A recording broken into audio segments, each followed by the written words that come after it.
நீங்கள் ஒரு sociology optional ஸ்டூடெண்ட்டாக இருந்தீங்கன்னா இந்த எக்ஸ்பெரிமெண்ட்டை பண்ணலாம். உங்களுக்கு நியர்பை இருக்கிற ஒரு வில்லேஜ் சும்மா ஒரு சர்வே எடுங்க. சர்வே மீன்ஸ் ஒரு முக்கியமான இஷ்யூ பற்றி மக்கள்கிட்ட கருத்து கணிப்பிக்கலுங்க. இந்த நியூஸ் ரிப்போர்ட்டர்ஸ்லாம் போயிட்டு ஊரில் மக்கள்கிட்ட கொஸ்டின்ஸ் கேட்பாங்களே, ஏதாவது ஒரு இஷ்யூ பற்றி வில்லேஜில் போய் நீங்கள் மக்கள்கிட்ட போய் மைக் நீட்டினீங்கன்னா நீங்கள் கேட்குற மோஸ்ட் ஆஃப் தி வாய்ஸ் ஆண்களோட வாய்ஸ் தான். அந்த வில்லேஜில் நிறைய பெண்கள் இருந்தாலும் ஃபீமேலோட வாய்ஸை கேட்க முடியாது. உங்ககிட்ட டேரெக்டாக வந்து அவங்க எந்த இன்ஃபர்மேஷனும் தர மாட்டாங்க. ஸோ பெண்கள் ஏன் ஸ்டோரிஸை ஷேர் பண்ண மாட்டேங்கிறாங்க? இது நான் சொல்கிறது வந்து ஒரு முக்கியமான ஒரு செக்ஷுவாலிட்டி பற்றி கேட்டால் தான் யோசிப்பாங்க.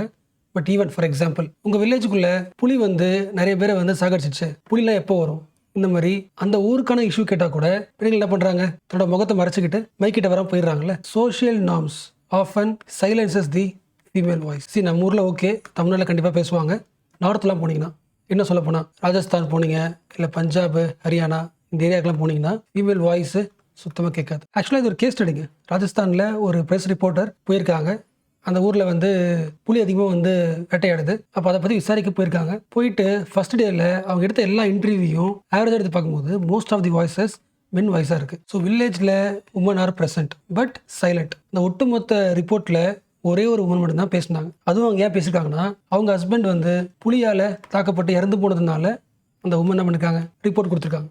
ஆக்சுவலாக அது அப்படியே ஆப்போசிட்டுங்க. நீங்கள் நார்த் ஈஸ்ட்லாம் போனீங்கன்னு வச்சுங்களேன், மணிப்பூர்லாம் பாருங்கள். மணிப்பூரில் நீங்கள் போயிட்டு இப்போ ரிப்போர்ட் எடுத்தீங்கன்னா அங்கே இருக்க பெண்கள் வந்து தன்னோட கஷ்டத்துலையுமே சத்தமாக பேசி போல்டாக என்ன ப்ராப்ளம் பேசுகிறாங்க. அப்போ ரீஜனுக்கு ஏற்ற மாதிரி பெண்களோட வாய்ஸ் என்ன இருக்குது, சைலன்ஸ் ஆக்கப்பட்டிருக்கு. பட் உங்களுக்கு தெரியும்ல, ஒரு ரிப்போர்ட்டை நீங்கள் ரெடி பண்ணுறீங்கன்னா, ஃபார் எக்ஸாம்பிள் இப்போ டைகர் இஷ்யூ வச்சுக்கலாம், மேன் ஹியூமன் கான்ஃப்ளிக்ட் பற்றி ஒரு ரிப்போர்ட் ரெடி பண்ண போறீங்க. அந்த ரிப்போர்ட்டில் உமனோட வாய்ஸும் முக்கியம் இல்லை. அப்போ பாதி பாப்புலேஷன், அதாவது பெண்களோட வாய்ஸே கேட்கலனா, அவங்களோட ஒப்பீனியனே நமக்கு அந்த ரிப்போர்ட்டில் கிடைக்கலனா அந்த ரிப்போர்ட்டை வேஸ்ட் இல்லை. அந்த ரிப்போர்ட் என்ன இருக்காது, டெப்த் இருக்காது, இன்க்ளூசிவ்னஸ் இருக்காது. பட் ஆக்சுவலாக பார்த்தா அந்த வில்லேஜோட முக்கியமான சேலஞ்சஸ் என்னென்ன ப்ராப்ளம் அது எல்லாத்தையுமே டீட்டெயிலாக தெரிஞ்சுக்கிறதுக்கு யாரோட வாய்ஸ் முக்கியம், உமனோட வாய்ஸ் தான் முக்கியம். அந்த நாலேஜ் ஆல்ரெடி அவங்களுக்கு இருக்கும். பட் இருந்தும் சோஷியல் நார்ம்ஸ்னால அவங்க என்ன பண்ண மாட்டேங்கிறாங்க, பேச மாட்டேங்கிறாங்க. What is the social norm? Most of the time உமனை சர்வலைன்ஸ் பண்ணுறது தான் மேனோட வேலை. அவங்க எங்கே போனாலுமே கூட ஒரு மேன் வந்துட்டே இருப்பாங்க. ஒருவேளை அப்படியே அந்த உமன் கிட்ட ஸ்டாப் பண்ணி நம்ம ஒரு ரிப்போர்ட் கேட்டாலும் பக்கத்தில் இருக்க மேன் இருப்பான்ல, அவங்க கூட வர கைட் பண்ணுற ஒரு மேன் இருப்பான்ல, என்ன பண்ணிட்டே இருப்பான், ரிப்போர்ட்டில் அடிக்கடி அவங்க பேசும்போது குறுக்கிட்டே இருப்பான், இன்டரப்ஷன் பண்ணிட்டே இருப்பான். ஸோ தனியாக ஒரு உமன் வராங்கன்னா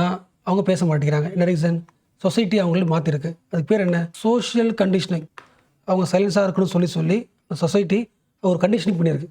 ஏர் கண்டிஷனிங் மாதிரி சைலன்ஸ் கண்டிஷனிங். அப்படி ஒரு பாய் இருக்கும்போது அவங்க பேச ஆசைப்பட்டாலும் அவங்களோட வாய்ஸில் அவங்களோட பாயிண்ட் ஆஃப் வியூ ஃபுல்லாக கேட்கறதுக்கு முன்னாடி அந்த மேன் என்ன பண்ணுறாரு, இன்டர்பிரட் இருக்கார், interpreting the conversation. So what is the conclusion? ஒரு மைக் கொடுத்து ஒரு உமன் பேச சொல்லும்போது அவங்க பேசாமல் தன்னோட ஃபேஸை மறைச்சிட்டு போகிறாங்கன்னா 3 காரணம் இருக்கலாம். ஜென்ரலாக ஒன்று கல்ச்சுரல் நார்ம்ஸ். கல்ச்சுரலாகவே உமனோட வாய்ஸ் வந்து உன்னோட பாயிண்ட் ஆஃப் வியூ அந்த அளவுக்கு இம்பார்ட்டன்ட் கிடையாது அப்படின்ற கல்ச்சுரல் நார்ம்ஸ் வந்து மைண்டில் இருந்திருக்கலாம். அதையும் மீறி நம்ம ஒரு ஒப்பீனியன் கொடுத்தா அந்த இஷ்யூவில் நம்மள அந்த வில்லேஜ் என்ன பண்ணும், ப்ரிஜுடிஸாக பார்க்கல, ஒரு ஜட்மெண்ட் கொடுத்துருவோம்ல, ஃபியர் ஆஃப் ஜட்மெண்ட். அது செகண்ட். அண்ட் மூணாவது, பெண்கள் தனக்குள்ளவே சில பெண்கள் இன்டர்னலைஸாகவே இந்த இஷ்யூவில் நம்ம சொல்கிறதுக்கு ஒன்றும் கிடையாது, we are not qualified to speak about this issue-னு இன்டர்னலாகவே என்ன இருக்குது, பேட்ரலைசேஷன். உமன் themselves internalized தி பேட்ரியார்கி. பேட்ரியார்கி என்ன சொல்லுமோ அந்த ஐடியாவை அவங்களும் மேலே வச்சிருக்காங்க. நம்ம பாயிண்ட் ஆஃப் வியூ வரது கிடையாது, அவங்களுக்கு குவாலிஃபைட் பாயிண்ட் கிடையாது, நான் பேச வேணாம் அப்படின்ற பாயிண்ட்டை woman themselves were believing it.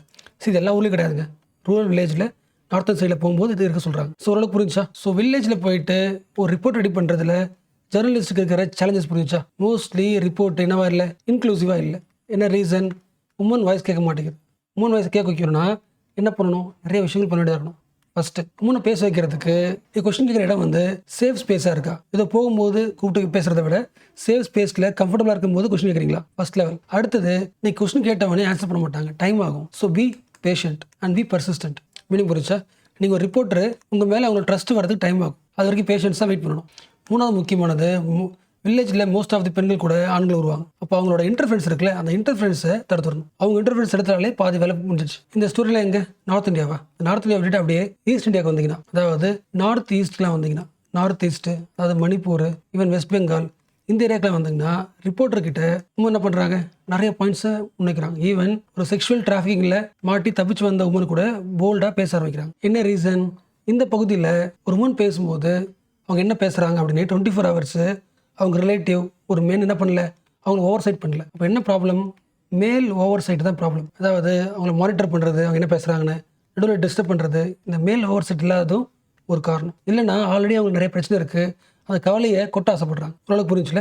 S. And again அடுத்து வாங்கலாம். இது ஃபுல்லாமே இந்தியா மட்டும் கிடையாது, this is universal nature. Men speaking over women என்ன பேசணுமோ அதை ஒரு ஆண் பேசிடுறான் அந்த வீட்டுக்கு. This is the universal truth. அவங்களோட ஒப்பீனியனை அவங்களே தர்றதுக்கு முதல்ல ஃபாலோ பண்ணணும். ஸோ ஆண்கள் அதிகமாக யூஸ் பண்ணுற ஒரே வார்த்தை பிகாஃப். அவங்களுக்காக இவர் பேசுவார். எப்போ இவர் பேசுகிறாரோ அப்போவே அந்த உமனோட பெர்ஸ்பெக்டிவ் என்ன ஆகிடுது, அழிஞ்சு போயிடுது. ஸோ இந்த சேலஞ்ச் எல்லாம் தாண்டி ஒரு உமனோட வாய்ஸை உங்கள் ரிப்போர்ட்டில் கொண்டு வர்றது ரிப்போர்ட்டோட மெயின் டியூட்டி. பிகாஸ் ஒரு வில்லேஜில் உமனோட வாய்ஸ் தான், உமனோட ஒப்பீனியன் தான் that adds depth about the story. நீங்கள் எதை பற்றி படிக்கிறீங்களோ, எதை பற்றி பேசுகிறீங்களோ, நீங்கள் எதை பற்றி ரிப்போர்ட் எடுக்க போயிருக்கீங்களோ அதை பற்றின ஃபுல் டெப்த் கிடைக்கணும்னா you have to speak to women. ரெண்டாவது, மோஸ்ட்லி அவங்க பேசினா surely they will challenge the patriarchy. அதுக்காகவே பேசணும். Their voice adds the depthness of the topic. ரெண்டாவது, their voice challenges the patriarchy. மூணாவது, their speech empower the communities. அவங்க எந்த ஊரில் வாழ்றாங்களோ அந்த ஊர் மக்களோட எம்பவர்மெண்ட் வாய்ஸாக அவங்க வாய்ஸ் இருக்கும். ஏன்னா அவங்களுக்கு அந்த வில்லேஜில் ஆல்மோஸ்ட் எல்லா ப்ராப்ளமும் தெரிஞ்சிருக்கும். ஸோ இது வந்து இன்னைக்கு சென்டர் பேஜில் ரைட் சைடில் இருக்கும்ல, ரைட் சைடில் பாட்டமில் வந்த ஆர்டிக்கல் இது. ஆல்மோஸ்ட் எல்லா பாயிண்ட்டும் சொல்லிட்டேன். ஒரு ரீட் விட்டுருங்க.